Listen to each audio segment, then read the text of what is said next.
What's going on, guys? CH from Homebrew for Life. For those who've never seen a shitty white person before, hello. Today we're going to BATTLEMAGE Brewery. Oh, I grew up with these guys. Chris and Ryan. Grew up playing video games, skateboarding, going to the beach, trying to meet girls at parties.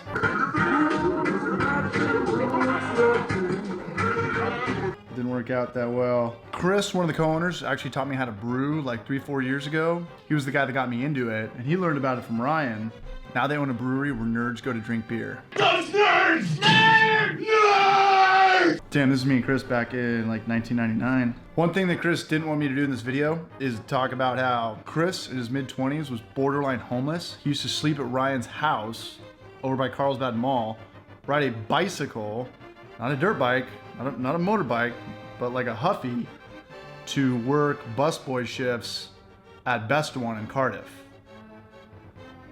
And now he owns a brewery. So we went from couch surfing to being borderline homeless to pretty much having like the dream job. So I know it's cliche, but stay focused and don't be lazy, and good things will happen. This is probably my favorite place to drink beer. This is the only brewery that I consistently go to. So let's roll. My name is Ryan. I'm 32, male. Known Chris for 20 years, went to junior high and high school together. Childhood best friends. Childhood best friends.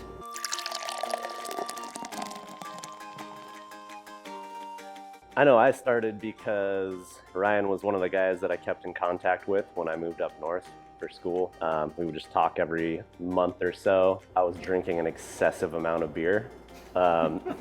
He basically said that he wandered into Mother Earth's homebrew shop and bought his first homebrew kit. So when he told me he had started homebrewing, I was like, I like beer, I could do this too. Walked into Mother Earth, had like just opened up that homebrew shop and location, and the owner of Mother Earth, Dan, kind of convinced me that brewing is easy and it's something I could pick up as a hobby. And I bought the homebrew kit and I didn't touch it for probably about 2 months. It just sat in my garage. And then finally made a recipe, and that first recipe didn't really like spark anything. Like, it was a good beer and I was excited and it was fun, but it wasn't like I need to be doing this every day in my life.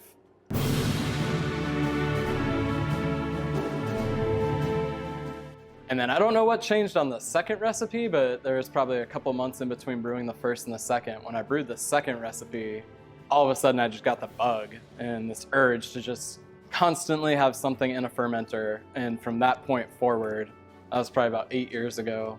From that point forward, there was always something fermenting in my closet downstairs. Anywhere between like 1 and 5 carboys going. For me, it was just I was having like weekly poker games at our house, and people were bringing beers over before I started homebrewing, and then after I brewed like the first couple batches, all people wanted to drink was the homebrews. So that was kind of like what fueled the necessity to do it more, but it also made me experiment more with recipes. So a lot of bottleneck for homebrewing comes with like having too much beer. Like if you're brewing every week, 5 gallons, that's a lot of beer to drink, which can be good or bad, but I had like a group of 5 people that were coming over weekly to drink like, you know, at least 6 beers a piece. So it was like going through the homebrews. It felt good that people were drinking the homebrews and wanted those more than the commercial stuff they could buy at the store.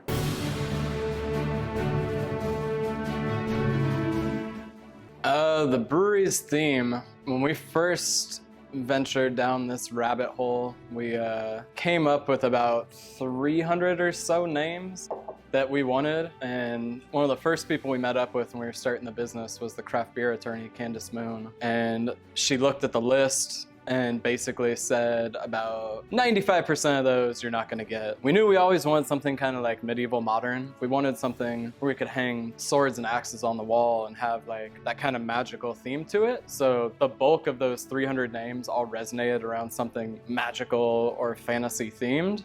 The realization that to get a trademark in this industry, you're competing against energy drinks, spirits, wine, beer, soda, all that stuff will negate you getting a trademark. So we had very limited options to pick from, and we decided we had to basically combine 2 words.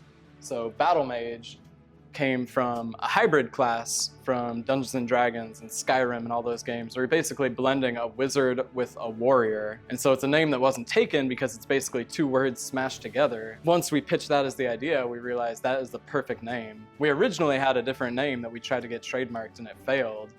It was Saber Brewing Company. And Svetka Vodka had it for a vodka they never actually released, but we spent months trying to get that, and we did a logo for it and everything, and it ended up being a blessing in disguise. We didn't get it because it forced us to come up with another name, which was a much more fitting name and theme.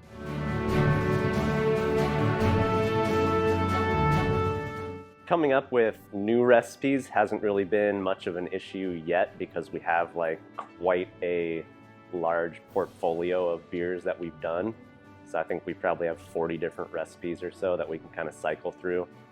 When it comes to scaling up, from my experience, it's made the beers better just because it's like a completely sealed environment, oxygen free, like there's not as many variables as there was with homebrewing. So we've just really been replicating our favorite beers as homebrewers.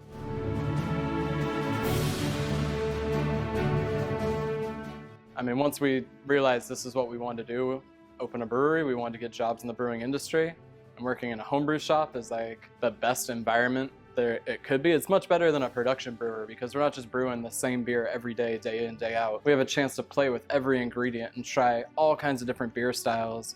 And that really let us start to not only do like a diverse portfolio of beer, but understand how all the ingredients interact with each other rather than just brewing the same beer day in, day out. Once you understand how one of those brewing systems works, it's pretty easy to replicate over and over the process. It's your turning valves and stuff. Once you understand what each valve does, that part's easy compared to recipe development is the hardest part of the brewing process. Yeah. Do you agree with that? Yeah. So I was gonna say, basically, like when we were trying to get into the industry, our, ideal job was like, oh, we'll try to be like production brewers or, start keg washing and then move up to cellar stuff. And you definitely learn a lot doing that, but you're not really learning the recipe development stuff and troubleshooting. It's more so like you have someone in charge of you that's telling you what they've learned already, which is good, but it takes less time to learn that than it does learning how all the different ingredients, work together and formulate what you want. So I was a homebrew instructor for like 4 years or somewhere around there. 3 to 4 years, somewhere in that range. So in that time, I think I brewed the same beer maybe like 4 or 5 times. Working at a homebrew shop was a better education than being a production brewer for opening up a brewery.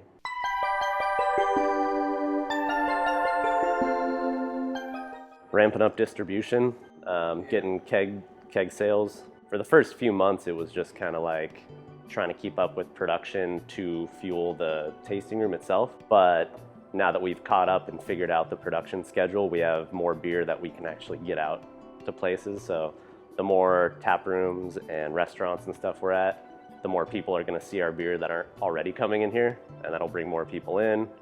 So it's good marketing and also added income.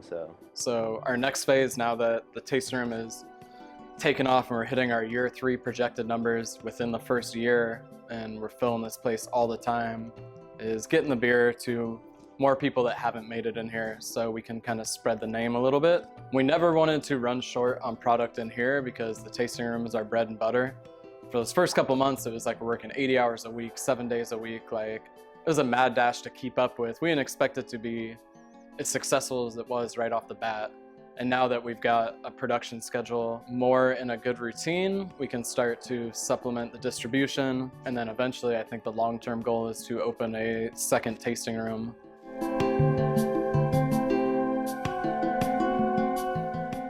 The biggest delay in the process was finding a location. That was daunting. For like a year, we looked and we thought, okay, industrial spot in all of North County, San Diego. There's thousands of them. That'll be easy to find. We thought it would take us a month or 2 once we actually had the money, because we had the money sitting in a bank account and we started looking. Ended up taking a year because a lot of landlords were not okay with the idea that we want to cut holes in the roof and trench drains in the ground, and we need a termination option in case we don't get the licensing. We don't want to be locked into a 5-year industrial lease at a spot we can never sell beer, and there's always the risk of that. And the landlord we eventually found owns several locations that house breweries, so they were used to the terms we were asking. So what we thought, I think, would take maybe 2 to 3 months ended up taking about a year, but we ended up finding a landlord that was aware of everything we were asking for. And we went to put a termination option in the negotiations. They're like, yeah, of course you would need that. Like, why would you ever do this without that? Yeah, a lot of landlords that we talked to previously were just kind of like, we don't really want to give a lease to you because we can just sit here and wait another month and someone will just sign it and walk in, do no modifications. They don't need any tenant improvement money, no termination option. They just come in and set up their computers and start working. So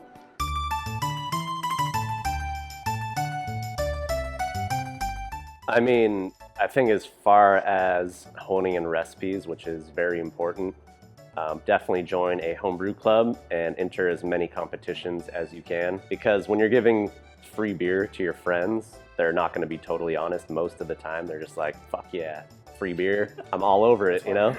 And I know a lot of people that have come in when we first opened were like, wow, you guys have your beers like pretty dialed in already. That's impressive. Most places I go to, it's like the beers are decent, but they'll get better kind of thing. And I'm surprised where the market's at right now that people are even like giving places a second chance, because it's like you go to one place and you're like, oh, the beers will probably get better, but there's tons of breweries opening up all the time, so it's like, why would you go back when you can try another spot? So I mean, I would agree a lot with that. I think the days of just having craft beer in an industrial spot and that being a successful business model are dead. Like, you need to hit the ground running with good beer, and you need to have a theme and a comfortable environment people want to hang out in. My best advice is, as much as brewers tend to love a very specific style of beer, it's understand that your customer might want something different than what you exactly love to brew.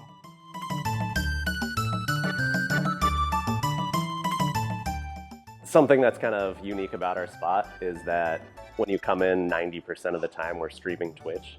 So we are video game fiends of all kinds of video games, retro, new games, MMOs, whatever it may be. So we're always streaming games here. And we've had a lot of people come in that are like, man, it's nice to see something different on the TV, you know? We don't have as much free time as we used to, so we live vicariously through Twitch streamers. I think that also kind of forced us to get creative with the things we have. One of the things I love about the tasting room is that it's a face-to-face environment where you get to have conversations with people. And we live in this like digital age where you'll go whole days, it feels like, without having contact with another human being or real conversation. It's not just going through the motions. And in a tasting room, you get a chance to actually have a conversation with someone, or we have board games, so you're playing a game with someone face-to-face. We've created a lot of fun events around our Dungeons and Dragons night, where we have a whole night with over 50 people that come in and play this campaign and this world we created, where it's all just like face-to-face and people having fun. And we do it with magic cards, Dungeons and Dragons, all kinds of nerdy things where you get to enjoy your hobbies with other people in a face-to-face environment. And I think the world we live in now, it's like you get on the bus or whatnot and like everyone's just looking at their phone, no one's talking to each other. We're bringing back a medieval modern feel to a digital world, basically.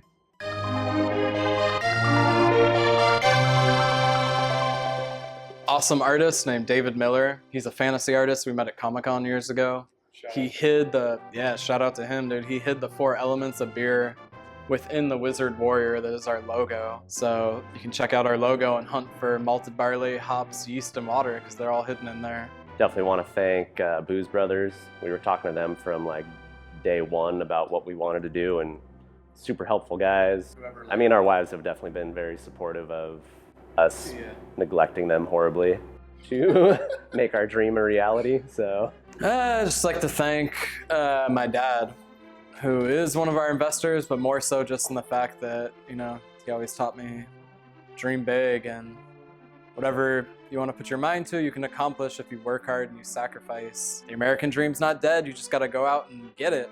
And lots of people talk the talk, but not everyone gets up to bat and open their own business. So I think I made him a proud father, and cheers.